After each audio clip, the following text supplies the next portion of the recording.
AB constable communication আৰু sub officer fire and emergency service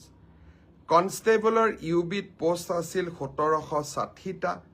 constable এবিত post আছিল 2301টা constable কমিউনিকেশ্যনত post আছিল 466টা আৰু sub officer fire ছাৰ্ভিচত post আছিল মাত্ৰ এটা এই গোটেই পৰীক্ষাটোৰ ইতিমধ্যে PST আৰু PET কমপ্লিট হ'ল এই পৰীক্ষাটোৰ যিসকলে PST PETত কোন পাছ কৰিলে ইয়াৰে ৰিজাল্ট অসম আৰক্ষীয়ে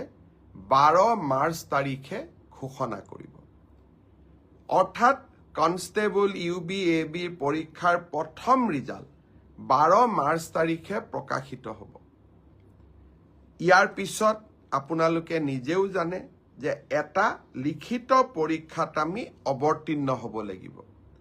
আৰু এই লিখিত পৰীক্ষাটিৰ বাবে যিসকলে কাট অফ মাৰ্ক পাবলৈ সক্ষম হ'ব তেওঁলোকে এডমিট কাৰ্ড 17 মাৰ্চৰ পৰা ডাউনলোড কৰিব পাৰিব আৰু finally AB UB written test 23 মাৰ্চত অনুষ্ঠিত হ'ব